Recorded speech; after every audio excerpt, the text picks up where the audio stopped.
భగవంతుడే వచ్చినా ఆయన బాగు చేయలేడండి అంటాం. రాముడే వచ్చినా ఈ లంకని ఏం చేయగలడంటే ఎవడు బాగుపడతాడు? ఇందులో బాగుపడేవాడు ఎవడు లేడు. కాబట్టి ఏం చేయాలి?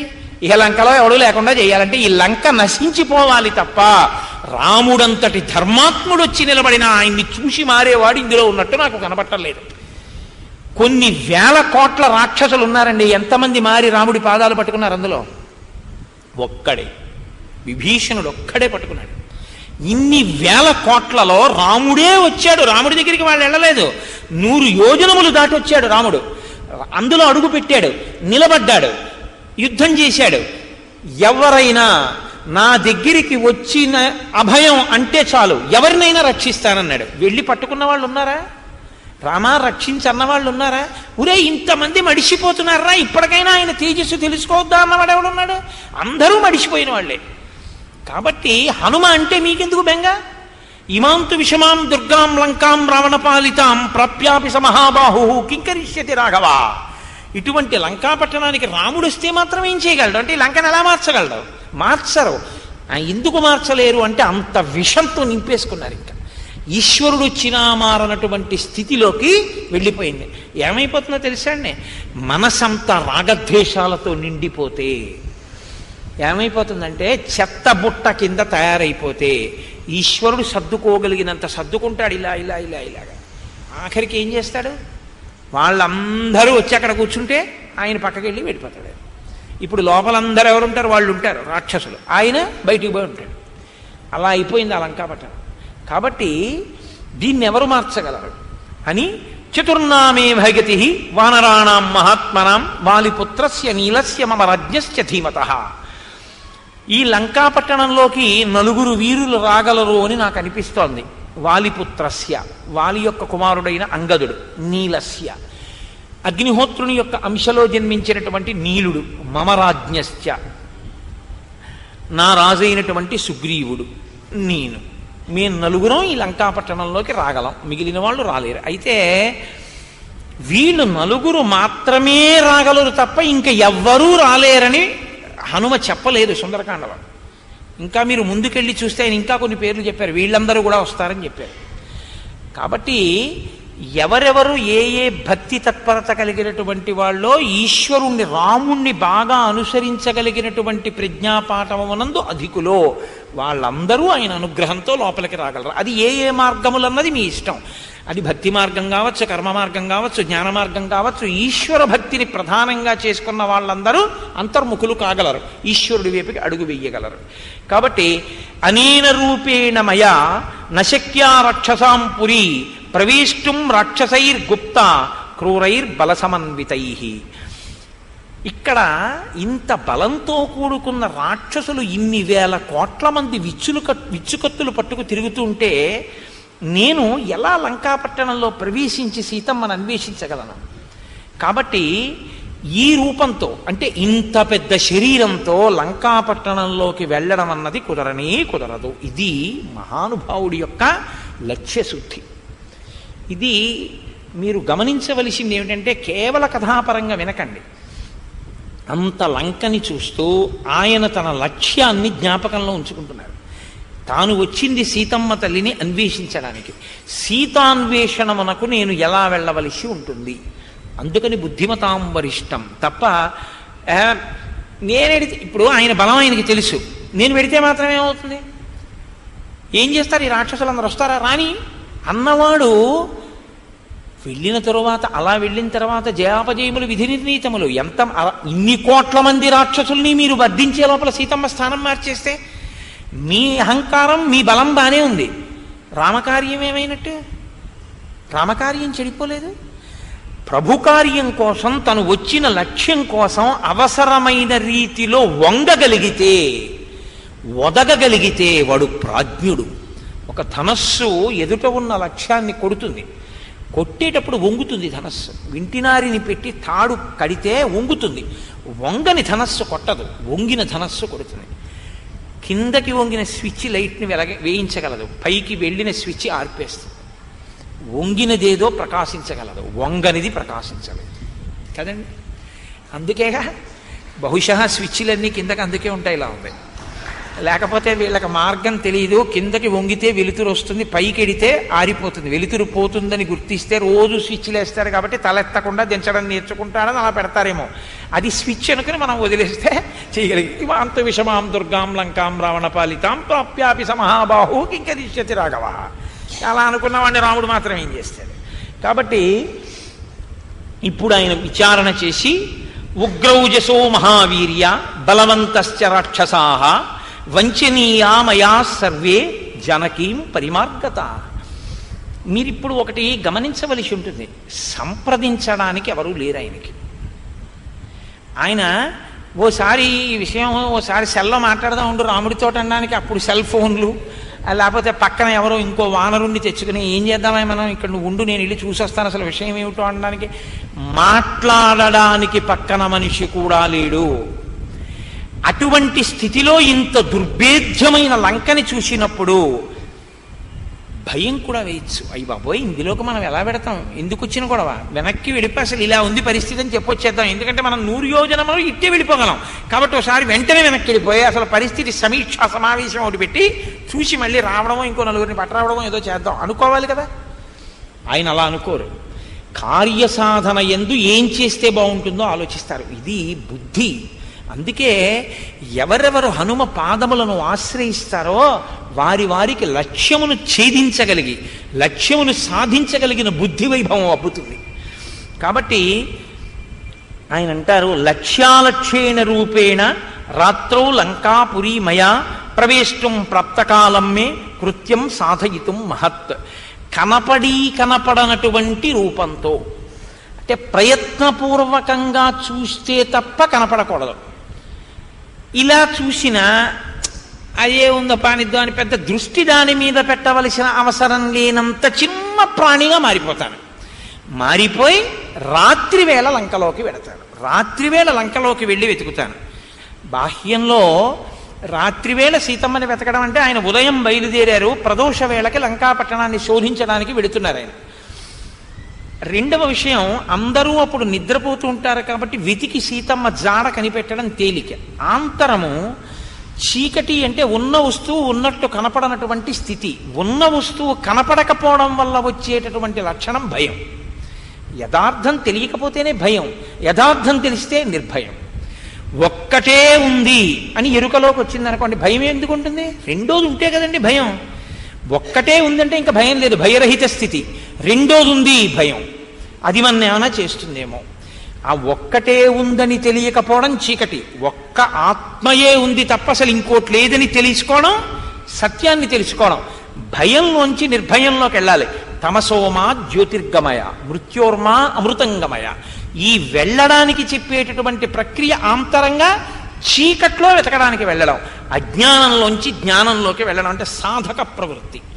దీన్ని ఆవిష్కరించడం. కాబట్టి నేను చిన్న శరీరంతో వెడతాను. అలా వెడతానని నిశ్చయం చేసుకుని నవినశ్యేత్ కథం కార్యం రామస్య విదితాత్మనః ఏకమేకస్య పశ్యేయం రహితే జనకాత్మజాం. సీతమ్మ తల్లి ఒక్కతే ఉండగా నేను జాగ్రత్తగా ఎదురు చూసి ఆవిడని నేను బాగా చూడడానికి మాట్లాడడానికి ఉన్న అవకాశం కలిగేంత వరకు నేను ఎదురు చూడాలి. అందుకే ఆయన మాట్లాడలేదు, ఉంగరం ఇవ్వలేదు. ఆవిడికి బాగా విశ్వాసము కుదరాలి. వేటుపడిన ప్రాణం అంటారు చూసారా. బాహ్యంలో సీతమ్మ తల్లికి ఎంత భయం పెరిగిపోయిందంటే ఆవిడికి ఎవరిని చూసినా అనుమానమే. సన్యాసి వేషంలో వచ్చి ఎత్తుకుపోయినప్పుడు ఇంక ఎవరిని చూస్తే ఆవిడ అనుమానపడదండి. ఎవరొచ్చినా రావణుడైన భయం వచ్చేసింది ఆవిడికి. కాబట్టి ఇప్పుడు ఆవిడ బాగా నమ్మకం కలిగిన తరువాత ఉంగరం ఇవ్వకుండా ఉండడానికి కారణం అదే. అది అవతల వారి యొక్క హృదయాన్ని తాను బాగా అర్థం చేసుకుని ప్రవర్తించగలగడం. ఏమంటే రాముడి శిరస్సునే సృష్టించిన వాడు యుద్ధభూమిలో రాముడు మరణించి పడిపోయినట్టుగా సృష్టించగలిగిన వాడు మాయా సీతని సృష్టించి తీసుకొచ్చి వానరుల ముందు సీత యొక్క తల నరికేస్తే హనుమ అంతటి వారు నమ్మేశారు. యుద్ధకాండలో నమ్మేసి సీతమ్మ చచ్చిపోయిందని యుద్ధం అనేశారు అందరూ. ఇన్ని చేసిన వాడు రాముడి ఉంగరం సృష్టించలేడండి. ముందెళ్ళి రాముడి ఉంగరం ఇస్తే అవతల బారేస్తున్నాడు. చావతల మారువేషంలో వచ్చామని ముందు ఆవిడికి నమ్మకం కలిగాక ఉంగరం ఇవ్వాలి. అప్పుడు ఆ ఉంగరం యొక్క ప్రయోజనం సిద్ధిస్తుంది, లేకపోతే రామకార్యం భంగం అవుతుంది. ఇది బాగా అవతల వారి యొక్క స్థితిని గుర్తిరిగి ప్రవర్తించడం హనుమ యొక్క బుద్ధి వైభవం సుందరకాండలో. అది దానికి బీజం ఇక్కడ పడింది. ఎలా ఆలోచిస్తున్నారో చూడండి ఆయన. అందుకని ఆమె ఒక్కతేనే కలుసుకోవాలి. ఎలా కుదురుతుంది? అలా నేను కలవకపోతే ఏమవుతుంది? రామకార్యం భంగం అయిపోతుంది. రామకార్యం భంగం అయిపోయిన నాడు నా యందు ఎన్ని విభూతులైనా ఉండొచ్చు, నేను ఎంత గొప్పవాడినైనా అవచ్చు. ఎవరికి కావాలి? భూతాశ్చార్దాహ విపద్యంతే దేశకాల విరోధితాః విక్లవం దూతమాసాద్యాతమ సూర్యోదయే యథా అర్ధానర్ధాంతరే బుద్ధిర్నిశ్చితాపిన శోభతే ఘాతయంతి హి కార్యాణి దూతాః పండితమానినః. సూర్యోదయం అవగానే చీకట్లు ఎగిరిపోయినట్టు తాను చాలా గొప్పవాణ్ణి అనుకుని అతిశయంతో ప్రవర్తించినటువంటి దూత వలన ప్రభు కార్యం భగ్నమైపోయిన తర్వాత అటువంటి వాడు ఎంత పండితుడైతే ఎవడికి కావాలి, ఎంత సమర్థత ఉన్నవాడైతే ఎవడికి కావాలి. అలా కాకుండా ఉండాలంటే నేను ఒదిగి ఒదిగి జాగ్రత్తగా ఆలోచించి కార్యాన్ని సాధించవలసి ఉంటుంది అనుకుని సూర్యే చాస్తం గతే రాత్రౌ దేహం సంక్షిప్యమారుతి వృషదంశకమాత్ర సన్ బభూవా అద్భుత దర్శన. ఇప్పుడు సూర్యే చాస్తం గతే రాత్రౌ ప్రదోష వేళ అని గుర్తు. ఫాల్గుణ శుద్ధ త్రయోదశి కాబట్టి పండు వెన్నెల పౌర్ణమికి ముందు కదండి. అందుకని మనం పౌర్ణమికి వచ్చాం. సుందరకాండ ఇంచుమించుగా మన ప్రమేయం లేకుండా అలాగే ప్రారంభమైంది. త్రయోదశి చతుర్దశి తిథుల్లోకి వచ్చింది. ఇప్పుడు ఆ వెన్నెలలో నేను సీతమ్మను అన్వేషిస్తానని ప్రదోష వేళలో హనుమ బయలుదేరారు. బయలుదేరినప్పుడు దేహం సంక్షిప్యమారుతి, తన శరీరాన్ని బాగా చిన్నది చేసేసుకున్నారు. ఎంత చిన్నది చేసుకున్నారు? వృషదంశకమాత్ర సన్, పిల్లి పిల్లంతా చేసుకున్నారు. అద్భుత దర్శన, అద్భుతమైన దర్శన శక్తితో వెడుతున్నారు. పిల్లికి రెండు లక్షణాలు ఉన్నాయి. ఒకటి, పిల్లి నడక తెలియదు. లోకంలో నడక తెలియని ప్రాణి పిల్లి ఒకటే. నడక తెలియదంటే దానికి నడవడం తెలియదని కాదు, అది నడుస్తోందని మనకి తెలియదు. ఎందుకో తెలుసా అండి? దాని పాదముల యందు మాంసపు ముద్దలు ఉంటాయి. అందుకే వీడిది పిల్లి నడకరా, ఎటు నుంచి వచ్చాడంటారు. చప్పుడు అవదు. పిల్లి వస్తూ ఉంటే అస్సలు చప్పుడు అవదు. గమనం ఉంటుంది, కదలిక ఉంటుంది, నడుస్తుంది. కానీ నడుస్తోందని తెలియబడదు. అన్ని ప్రాణులకి కనపడనప్పుడు దానికి బాగా కనపడుతుంది. ఈ రెండు లక్షణాలు ఉన్నది పిల్లి. అందుకని మహర్షి అద్భుత దర్శన అంటారు. ఇప్పుడు ఆయన నడుస్తున్నారు. ఎటు నడుస్తున్నారు? మీకు కనపడే నడక కాదది, ఆంతరంలో. బాహ్యంలో ఆయన లంకలోకి వెడుతున్నారు, ఆంతరంలో తనలోకి తాను వెడుతున్నాడు యోగిగా. అంతర్ముఖ సమారాధ్య బహిర్ముఖ సుదుర్లభ. లోపలికెడితే దొరుకుతుంది సీతమ్మ ఆత్మ. కాబట్టి ఇప్పుడు అంతర్ముఖత్వం. ఈ పైవన్నీ మూసేశారు, కళ్ళు మూసేసుకుంటున్నారు. పద్మాసనం వేసి కూర్చుని యోగి పొంగవుడై అంతర్ముఖులయ్యారు. అంతర్ముఖులై లోపలికి వెడుతున్నారు. మనిషి అంతర్ముఖుడై లోపలికి ప్రయాణం చేసి ఆత్మవస్తువుని తెలుసుకునే ప్రయత్నంలో ఉన్నప్పుడు కదలిన కదలికలు పైకి తెలియవు. ఆ కదలికని, ఆ చప్పుడు మీకు తెలియదు. ఎటు వెడుతున్నాడు అంటే మీరేం చెప్పలేరు. అంతర్ముఖత్వం పొందినటువంటి వ్యక్తి యొక్క గమనం మీకు తెలియదు. ఇది పిల్లి పిల్ల యొక్క నడక. అందుకని పిల్లి పిల్ల అంత అవడం.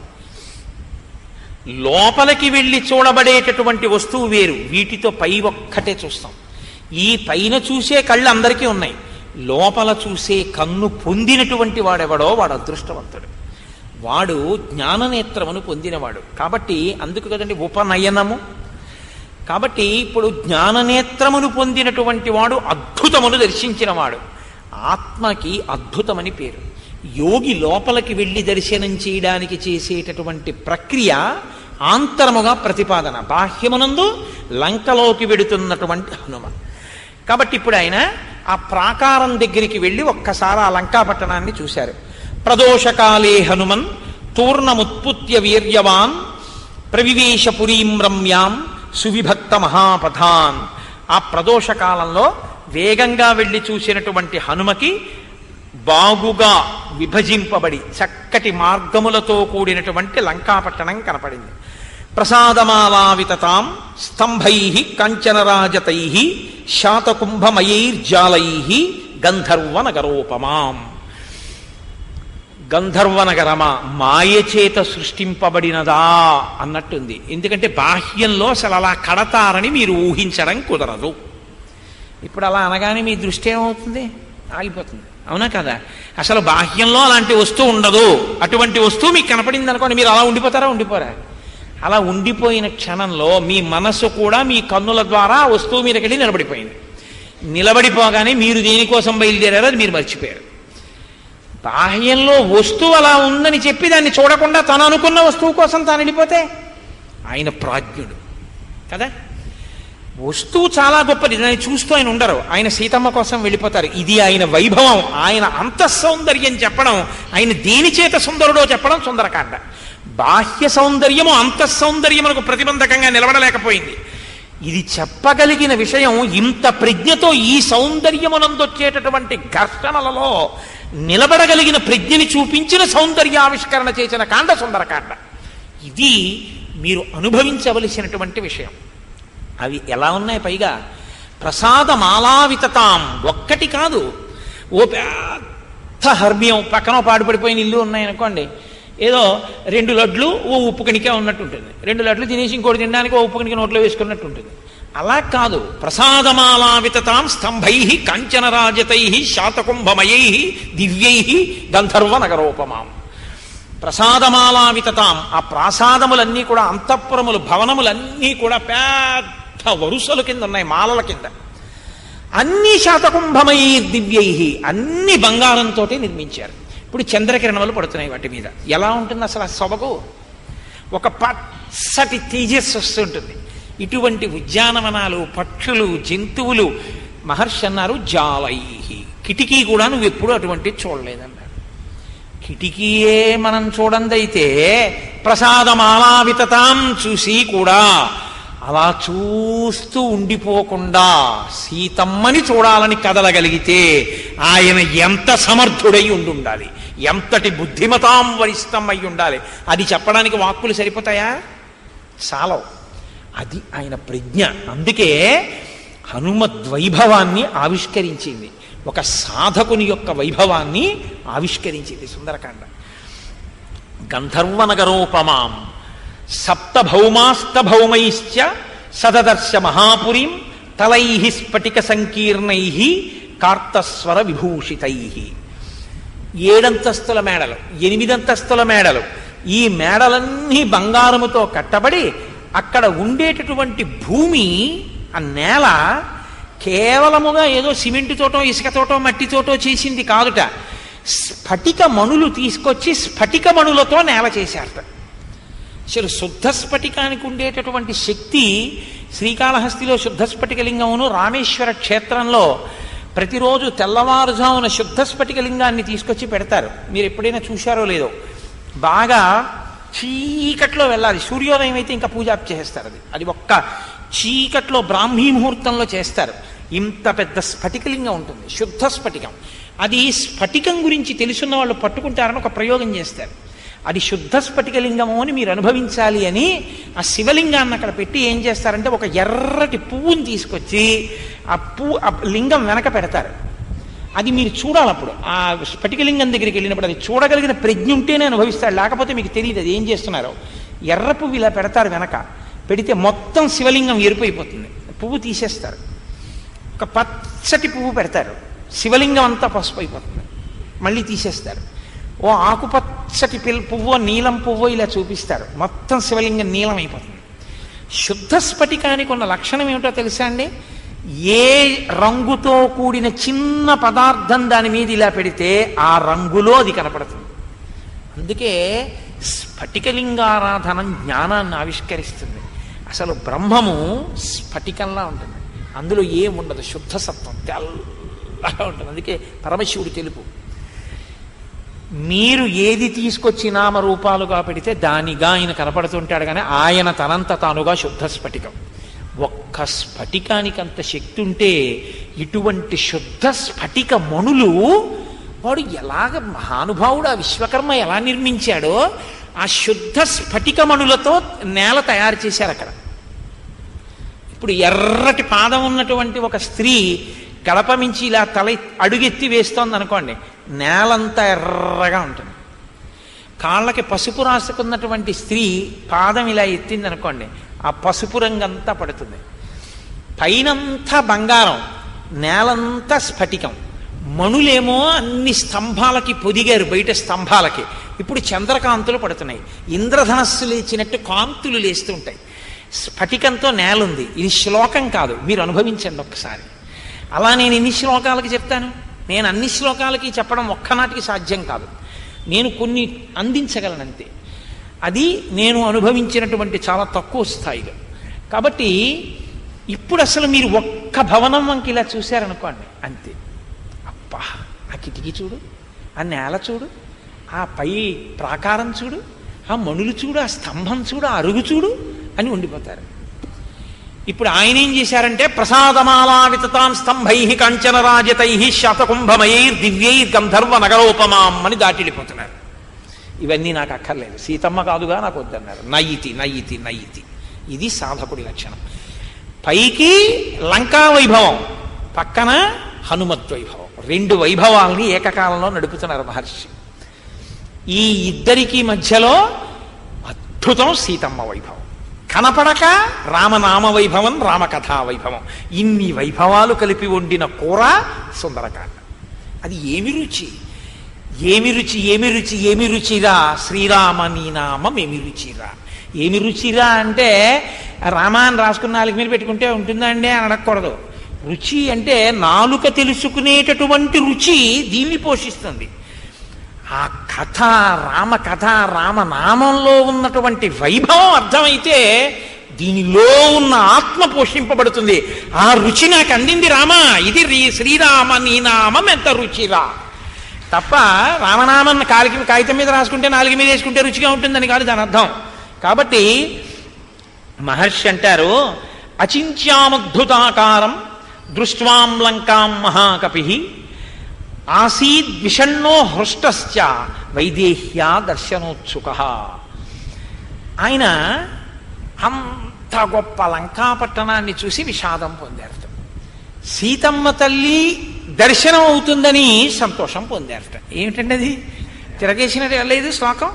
అంత గొప్ప లంకని చూసి సంతోషాన్ని పొందాలి. అమ్మో, ఇందులో ఎక్కడుందో బాబోయ్, ఇంత పెద్ద పట్టణంలోని దిగులు పొందాలి. ఇక్కడ సీతమ్మ ఎక్కడుందో వెతకాలి, సంతోషం పొందారు. ఈ లంక ఇంతలా ఉందేమిటి, దిగులు పొందారు. అంటే దిక్కుమాలిన లంక బాహ్య సౌందర్యమే, కానీ లోపల ఉన్నవాడికి బుద్ధి లేదురా. బుద్ధి ఉండి ఉంటే నా రామచంద్రమూర్తికి కీర్తి గణించి ఇక్కడ నా రామచంద్రమూర్తిని ఆరాధిస్తే ఎంత బాగుండేదో. మీరు ఒక మంచి ఇంటికి వెళ్ళారనుకోండి, ₹1,00,00,000 పెట్టి కట్టారండి, ఏమిటో తెలియదు, కాస్త సిరాజ్ అల్లేసి మడతెట్టేసి విప్పేస్తే ఏమిటి వస్తుంది దాని మీద బొమ్మ అంటే నేనేం చెప్పలేను, ఏదో బొమ్మ వస్తుంది. అలాంటి ఫోటోలన్నీ ఉన్నాయనుకోండి, ఏమిటండి అది మీరు అడిగారు అనుకోండి, నాకు తెలియదండి, ఆ మోడర్న్ పెయింటింగ్ ఏమీ అర్థం కాదు కాబట్టి ఆ మాట ఉంటే కూడా వదిలిపోతుంది. 35,000 అండి ఒక్కొక్కటి అన్నాడు అనుకోండి. ఇప్పుడు మీరు అలా తల తిప్పి చూసి ఇవన్నీ కలిపి దగ్గరగా 25 లక్షలు. అరే రే, ఇక్కడ పట్టాభిషేకమైనటువంటి సీతారామచంద్రమూర్తి దివ్యమైనటువంటి మంగళప్రదమైన మూర్తి ఒక్కటి ఉంటే ఎంత బాగుండేదో అని దిగులు మీకు కలిగిందనుకోండి. ఆ దిగులు మీరు పొందితే మీరు ఉత్తముడు, ఈ దిగులు పొందలేకపోయిన వాడు దౌర్భాగ్యుడు కదూ. ఎవడకు కావాలి ₹1,00,00,000 పెట్టి కడితే? సీతారాముల ఫోటో లేని ఇల్లును, వాళ్ళ నాన్నగారి ఇల్లు ఫోటో లేని ఇల్లు, వాళ్ళ అమ్మగారి ఫోటో లేని ఇల్లు ఇల్లే, ఇంకో మాట మీరు వెళ్ళకూడదు కదూ. ఎవడకు కావాలో అంటారు. ఇది దిగులు. ఇక్కడ సీతమ్మ ఉంది, ఫేసింగ్ ది ఛాలెంజ్ అంటారు చూసారా. ఇటువంటి నీచుల మధ్యలో ఉండిపోయిన నా తల్లిని అన్వేషించి పట్టుకుని తీసుకెళ్ళిపోయి నా రాముడితో కలిపేయాలి, ఇక్కడ నా తల్లిని ఉంచకూడదు, ఇది నేను సాధించాలి, కాబట్టి నేను తొందరగా బయలుదేరాలి. ఇది ఆయన ఉత్సాహం. బాహ్య సౌందర్యాన్ని తిరస్కరించగలగడం, అంతఃసౌందర్యం పట్ల ఆభిముఖ్యం కలగడం, ఇది సాధకుడి యొక్క ఐశ్వర్యం.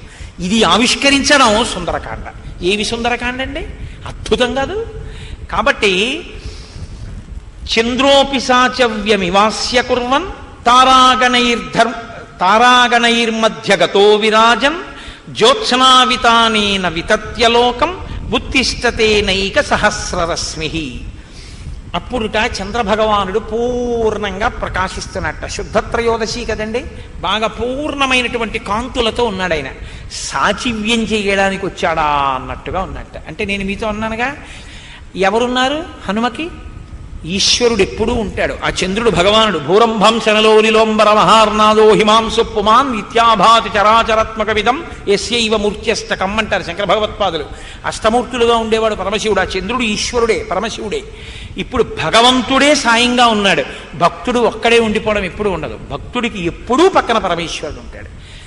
ఆయన ఒక్కరే ఉన్నారండి అని ఎప్పుడు అనకూడదు. ఆయనతో పాటు ఎవరున్నారో ఆయనకి తెలుసు, నీకు తెలియదు, ఆయన ఒక్కడే ఉన్నాడని నువ్వు అనుకుంటున్నావు అంతే. కాబట్టి ఆయన ఆయనకి సాచివ్యం చేయడానికి, అంటే ఈ చీకట్లో వెతుకుతున్నటువంటి హనుమకి ఏది ఏ వస్తువో స్పష్టంగా తెలియచెయ్యడానికి రావణుడు నిగ్రహించలేని రీతిలో చంద్రుడు ఆకాశంలో ప్రకాశించి వెన్నెలలు కురిపించి సాయం చేస్తున్నాడు. శంఖప్రభం క్షీర మృణాళ వర్ణం ఉద్గచ్చమానం వ్యవభాసమానం దదర్శ చంద్రం హరిప్రవీర పోప్లూయమానం సరసీవ హంసం. అబ్బా, ఏమి విశేషణాలు వేస్తారో మహర్షి. తెల్లటి పాలు ఎలా ఉంటాయో, తెల్లటి పాలు ఏమిటి, పాలలా తెల్లగా, తెల్లటి పాలు అనకూడదు, నల్లటి పాలు కూడా ఉంటాయేంటి, పాలలా తెల్లగా, తామర తూడులా పైకి వచ్చి ప్రకాశిస్తున్నటువంటి ఆ చంద్రబింబం నీటిలో ఈదుతున్నటువంటి హంసలా ఉన్నట్ట. ఎందుకని మీరు చూడండి, చంద్రుడు కదులుతున్నట్టు ఉండదు.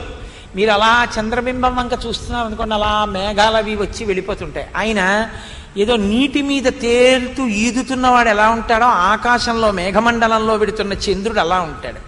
అది ఇక్కడ అనుభవించిన వాడి నోటి వెంట వచ్చేటటువంటి కవిత్వం. మహానుభావుడు వాల్మీకి మహర్షి అంటే మాటలండి. కాబట్టి పోప్లూయమానం సరసీవ హంసం, ఆయన మనోహరమైనటువంటి రీతిలో సరస్సులో ఈదుతున్నటువంటి తెల్లటి హంస ఎలా ఉంటుందో అలా ఉందిట ఆ చంద్రబింబం.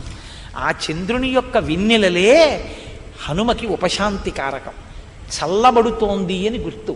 కథ చల్లబడుతోందంటే సీతమ్మకి మంగళం, రాముడికి మంగళం. భగవద్భక్తుడైన వాడికి భగవంతుడు ఎప్పుడూ సహకరిస్తూ ఉంటాడు. కాబట్టి ఇప్పుడు ఆయన లంకాపట్టణంలోకి ప్రవేశించాలి అని నిర్ణయం చేసుకున్నారు.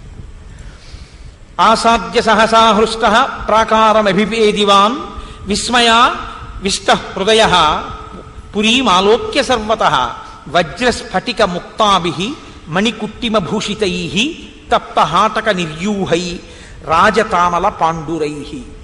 ఆయన ఆ ప్రాకారం నుంచి లంకాపట్టణంలోకి చూశారు. చూస్తే ఎక్కడ చూసినా కూడా విస్మయాన్ని కలిగించేటటువంటి రీతిలో ఉన్నాయి ఆ వీధులన్నీ కూడా. జంబూనదమయైర్ద్వారై, ద్వారములంటే తలుపులు. తలుపు అన్న తర్వాత ఎక్కడో అక్కడ ఓ కొయ్య తలుపు కనపడాలి కదండి, దిక్కుమాలింది. తలుపు అన్న తర్వాత బొత్తిగా అసలు ఒక్కటి కొయ్య తలుపు లేకపోతే, ఆయన అన్నారు ద్వారములన్నీ బంగారమే. ఒక్క ఇల్లు, తెల్ల రేషన్ కార్డు ఇవ్వవలసిన ఇల్లు అక్కడ లేదు. అంటే అన్నీ బంగారు తలుపులే. అంత గొప్ప ఐశ్వర్యవంతమైనటువంటి నగరం. ఇందులో బాహ్యంలో, ఆంతరంలో అంత దరిద్ర నగరం. ఎందుకని అన్నీ తప్పు పనులు అదే కేంద్రంగా జరుగుతూ ఉంటాయి. వజ్రస్ఫటిక ముక్తాభి మణికుట్టిమభూషితై తప్తహాటక నిర్యూహై రాజతామల పాండురై. వజ్రములు, స్ఫటికములు, ముత్యములు, మణులు మొదలైనటువంటివి గచ్చులో కూడా, నేల మీద, స్తంభాలలో, గోడలలో పొదిగారు. దక్షారామంలో చీకటి కోణం అని ఒకటి ఉంటుంది. మీరు దర్శనం చేస్తున్నప్పుడు శివలింగం దగ్గరికి వెళ్ళేటప్పుడు మూల భాగం దగ్గర చీకటి కోణం అని ఉంటుంది. అది ఒకప్పుడు లైట్లు ఉండే ఒక గోడలకి వజ్రాలు, వైఢూర్యాలు, మణులు పొదిగారు. అది వెడుతున్నప్పుడు చీకట్లో మణులు ప్రకాశిస్తుంటే మణుల కాంతిలో ప్రదక్షిణం చేసేవారు. సరే, ఆ తర్వాత ఎత్తుకుపోయే వాళ్ళు వచ్చారు, గుణపాలు పెట్టుకొట్టి ఎత్తుకుపోయారు. ఎత్తుకుపోతే అది నిజంగా చీకటి కోణంగానే మిగిలింది ఇప్పుడు. కాబట్టి అక్కడట గోడలు, స్తంభాలు, నేల అన్నీ కూడా ఈ వజ్ర వైఢూర్య స్ఫటిక ఇంద్రనీల మణులు తాపడం చేయబడి ఉన్నాయిట. ఇది ఎంత గమ్మత్తుగానో ఉంది ఆ శిల్పకళా వైభవం. అది ఏం సామాన్యంగా ఉంటుంది అని మీరు ఊహించవద్దు. ఎందుకంటే ఆ లంకాపట్టణం నాటికి అలా ఉండడం కాదండి, ఇప్పటికేమిటి అసలు భారతదేశాన్ని మించినటువంటి విజ్ఞాన గని మీకు ఇంకొకటి కనపడదు. లేపాక్షి దేవాలయం యొక్క పై కప్పంతా కూడా హ్యాంగింగ్ పిల్లర్ మీద నిలబడింది. అంటే ఆ స్తంభం నేల మీద ఆనదు. మీరు కాగితాన్ని స్తంభం కింద నుంచి తీస్తే ఆ స్తంభం కింద నుంచి కాగితం వెళ్ళిపోతుంది ఇట్నుంచటు. కాబట్టి అది వేలాడుతుంటుంది. ఆ స్తంభం వేలాడుతున్న ఒక్క స్తంభం మీద మొత్తం కప్పంతా నిలబడింది, దేవాలయం కప్పు. దాన్ని ఒప్పుకోలేదు బ్రిటిషర్స్. బ్రిటిష్ వాళ్ళు ఈ దేశంలో పరిపాలిస్తున్నప్పుడు ఇది అబద్ధం, అలా స్తంభం మీద పైకప్పు నిలబడదు, భూమి మీద స్తంభం లేనప్పుడు ఆ స్తంభం మీద పైకప్పు ఉండదు, civil engineering will not agree with this అన్నారు. అని ఆ స్తంభాన్ని కొడతామన్నారు. కొడతామంటే స్థానికులు భక్తి వాళ్ళు అంగీకరించలేదు. కొద్దిగా కదిపి చూస్తాం పోనీ అని చెప్పి, ఇప్పటికి రికార్డ్స్ ఉన్నాయండి లేపాక్షిలో, ఆయన పేరుతో సహా ఉంది, ఆ కదిపిన ఆయన పేరుతో.